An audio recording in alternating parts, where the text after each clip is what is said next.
जो औरत उस गुफा के अंदर जाती है वह प्रेग्नेंट हो जाती है। उस गुफा ने आज तक हजारों औरतों को प्रेग्नेंट कर दिया था। मेरी तो समझ में नहीं आ रहा था यह सब कैसे हो रहा है। उस गुफा का राज अगर आप सुनेंगे तो आपके भी रोंगटे खड़े हो जाएंगे। मेरा नाम रोशनी है और मैं बहुत ही खूबसूरत, मेरा बदन भरा हुआ है और मेरी उम्र 25 साल की हो गई। मेरी शादी 22 साल की उम्र में हो गई थी। आज 3 साल हो चुके मेरी शादी को और अभी तक मेरा एक भी बच्चा नहीं हुआ। मेरी सास मुझको बहुत ताने मारती है।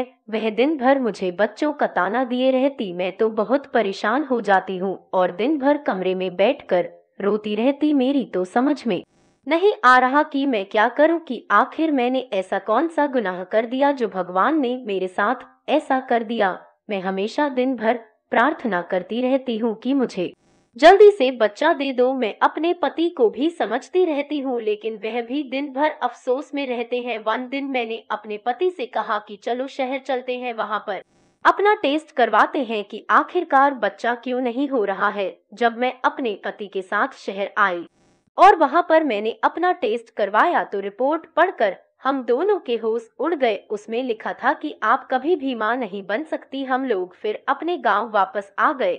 यह बात मैंने अपनी सास को नहीं बताई क्योंकि अगर बता देती तो वह मुझको घर से ही निकाल देती। इसलिए मैंने अपने पति को भी मना कर दिया था यह सब बताने के लिए।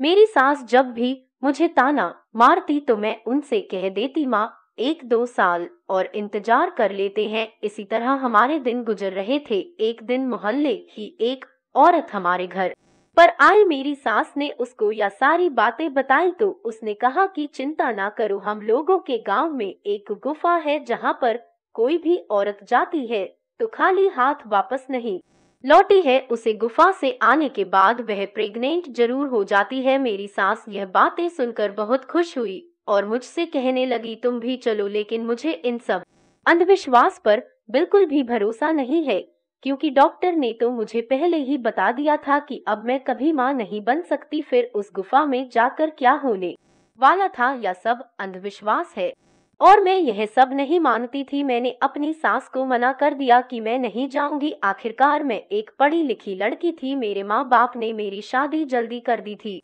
जिसकी वजह से मेरी पढ़ाई बीच में ही छूट गई थी। मेरी सहेलियों आज भी वहां से अपनी डिग्री हासिल कर रही है। एक मेरी सबसे अच्छी सहेली रेखा थी, मैंने उसको फोन किया यह सब बातें बताएं तो उसने कहा टेंशन मत लो, मैं आ रही हूँ और इस सब अंधविश्वास से पर्दा उठाकर रहूंगी। वह अपने साथ एक कैमरा लेकर आई और कहा ठीक है अब मैं उस गुफा में जाऊंगी। रेखा को भी मेरी जैसी ही दिक्कत थी, उसको भी बच्चा नहीं हो रहा था, इसीलिए वह उस गुफा में जाने को तैयार हो गए। आखिरकार वह दिन आ ही गया और वह उस गुफा के अंदर गई। करीब आधा घंटे के बाद वह बाहर आई तो वह पसीने से भीगी हुई थी और उसकी आंख से आंसू निकल रहे थे।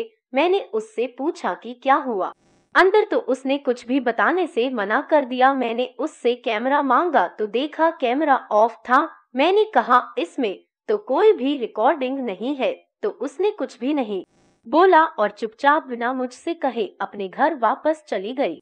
और कुछ दिन के बाद उसका फोन आया। जब मैंने उससे हाल चाल लिया तो उसने मुझसे कहा कि मैं प्रेग्नेंट हो गई हूँ। मुझे इस बात पर बिल्कुल भी यकीन नहीं हो पा रहा था। अब मेरे पास एक ही रास्ता था कि अब मैं खुद जाकर उस गुफा में इस सच्चाई का पता लगाऊं कि आखिर ऐसा क्या है उस गुफा में। अगले दिन मैंने अपनी सास से कहा कि मैं उस गुफा में जाने को तैयार हूँ। वह बहुत खुश हुई और वह मुझे उस गुफा के पास लेकर गई। वह बाहर ही खड़ी हो गई और मुझसे कहा तुम अंदर जाओ, तुमको कुछ नहीं होगा, डरो मत। मैं जब अंदर जाने लगी वहां पर बहुत ही अंधेरा था। फिर मैंने मोबाइल की टॉर्च चलाई और आगे बढ़ती चली गई। तभी मैंने देखा कि वहां पर एक बूढ़ी औरत लेटी हुई थी। मैं उसको देखकर आगे बढ़ने लगी तभी उसने मुझे आवाज दी, बेटी उधर मत जाओ, इधर आओ मेरे पास। मैं उस बूढ़ी औरत के पास बैठ गई और उनसे पूछा यहाँ पर कुछ दिन पहले मेरी एक सहेली आई थी, उसको भी यही दिक्कत थी। आपने मेरी सहेली से ऐसा क्या कहा था कि उसने मुझे कुछ भी नहीं बताया और रोकर चली गई। जल्दी से मुझे सब कुछ बता दो, मैं उसकी तरह सीधी नहीं हूँ। यह देखो कैमरा ऑन है और आपकी वीडियो बन रही है।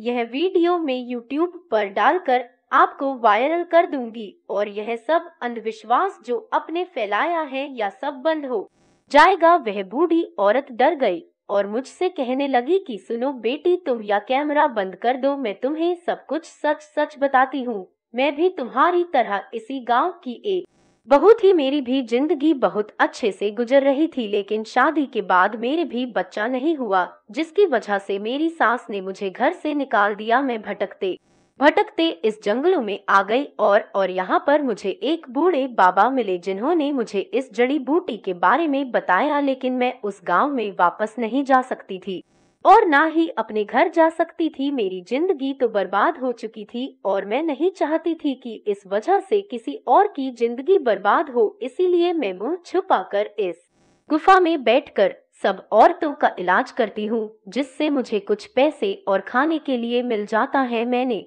तुम्हारी सहेली को भी कसम दी थी, इसीलिए उसने तुमको कुछ नहीं बताया और आज मैं तुमको भी कसम देती हूँ, यह सब बात किसी को मत बताना। और मैं यह जड़ी बूटी तुमको दे रही हूँ, उसका सेवन करो, तुमको भी जल्दी से बच्चा हो जाएगा। उस बूढ़ी औरत की बातें सुनकर मेरी भी आंख में आंसू आ गए। मैं उनकी दवाई लेकर अपने घर वापस चली गई और रोजाना कई महीनों तक उनकी जड़ी बूटी खाने के बाद एक दिन मुझे भी खुशखबरी मिल ही गई। मेरे घर में खुशी का माहौल था, सब कुछ अच्छा हो गया था। लेकिन आज भी जब मैं उस बूढ़ी औरत के बारे में सोचती हूँ तो मेरी आंख में आंसू आ जाते कि दुनिया कितनी जालिम है कि तुम्हारे अंदर कोई कमी है तो उसको घर से ही निकाल दिया। आज उसकी जिंदगी कितनी बेकार हो गई है। किसी की भी कमी के कारण उसको कभी भी अपने से दूर मत करो, वह जैसा भी है उसको एक्सेप्ट करो। यही कमी